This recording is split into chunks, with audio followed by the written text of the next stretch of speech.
If you're feeling cold while trekking in winter, it's probably not because of the extreme temperatures, but it's because you've gotten your layering system wrong. So in this video, I'm going to give you a foolproof 5-layer method that has worked wonders for us and you cannot go wrong with it. Let's get started. I'm Swathi from Indiahikes and you're watching Trek with Swathi.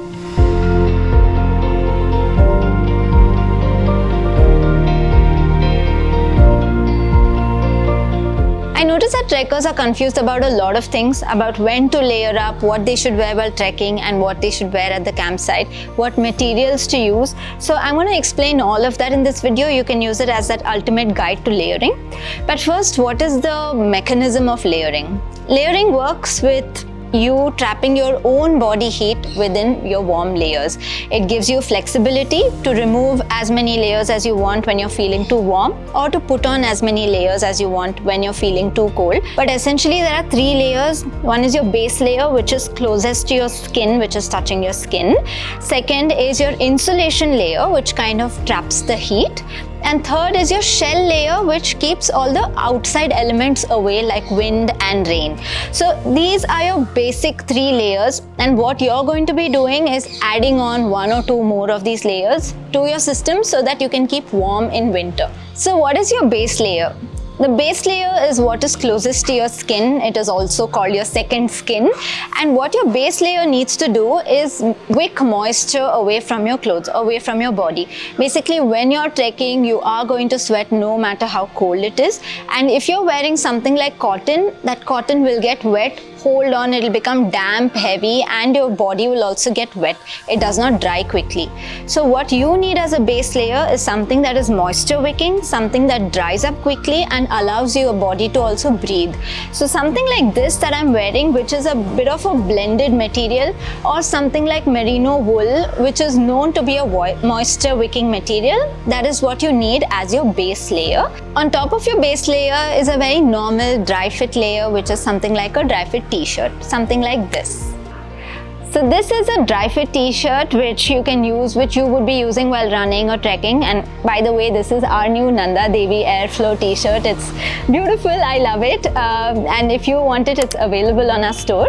But essentially you need a dry fit like this, which is again a moisture wicking material. Again, avoid a cotton t-shirt while trekking at all costs. On top of this is where you bring in your 3rd layer, which is a warm layer to keep your body heat intact. And that is a woolen layer like this.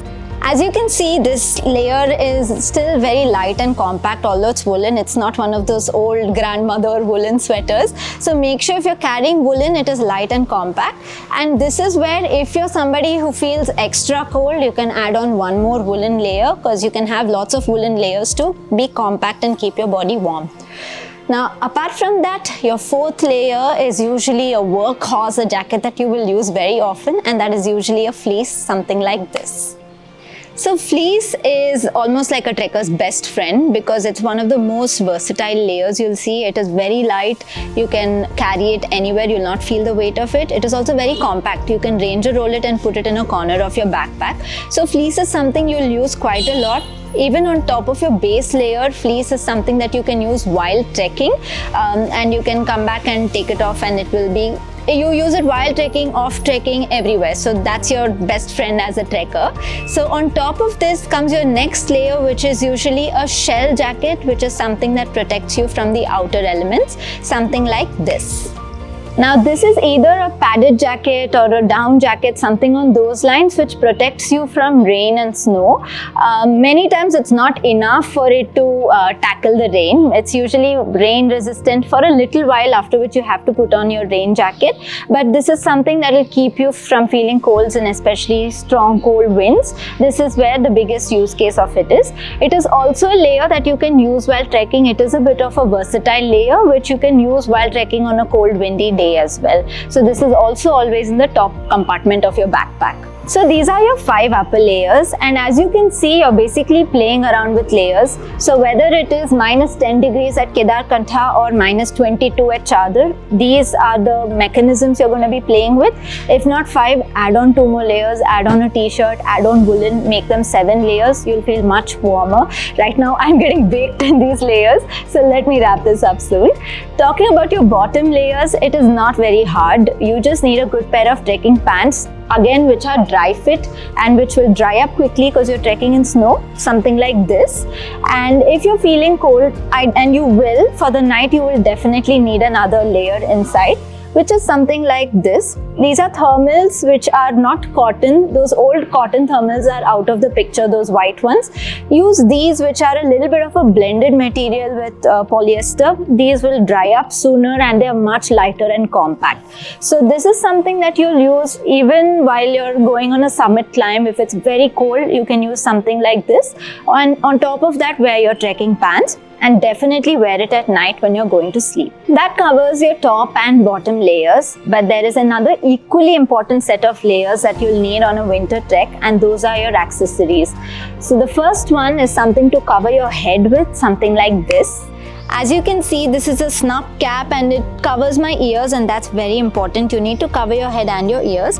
And this is a cap that you'll use even while trekking on a cold day. It is an alternative to your sun cap based on what the weather is like. In addition to this, you need to cover your extremities as well. So you definitely need a pair of gloves, and I recommend 2 pairs of gloves. One is a snug fitting glove like this. And on top of these, I recommend a waterproof, water-resistant layer because you're going to be handling snow on your trek. So you need another layer, something like this. The other body part of yours to suffer is usually your feet, because they are the first to suffer on a winter trek, and it's extremely important that you protect them. So we highly recommend using a good pair of waterproof socks, something like this. Now these are completely waterproof, made out of 3 layers. So you can walk in snow for long hours without your feet getting wet, and that's incredibly important on a winter trek. Now this is for while you are trekking, but once you reach the campsite, I recommend changing into something warmer, which is like a pair of woolen socks, something like this. Now these are my personal woolen socks. I really wouldn't recommend carrying something so bulky, but you definitely need a good pair of woolen socks which are dry and which will remain with you at your campsite throughout the day and throughout the night. That is to protect your feet and keep them warm throughout winter. So there you have it. These are all your winter layers, and I want to give you a couple of tips. As you can see, I'm wearing 5 layers and I still don't look very big because all my layers are snug, and that is the crux of your layering system. It has to be snug, it has to fit you well, only then it traps your body heat. And the same mantra of having a base layer, insulation layer and a shell jacket, these things work wonders. So no matter what temperatures you're going to face at Kedarkantha, Brahmatal, Dayara, Deoryatal, Sandakfu, you can wear these layers and know that you will be warm no matter the temperatures. If you have any doubts about this, please drop in a comment below and we're here to help you out. But we want everybody to trek and we want them to go love that winter experience, and that is why this video. We have another video which talks about what to do if you're still feeling cold after all these layers. So make sure you go and watch that as well, where I've shared some very, very useful tips to sleep well at night, to have a nice warm winter trek experience. We'll be back with more soon. Thank you for watching. I'm Swathi from Indiahikes and you're watching Trek with Swathi.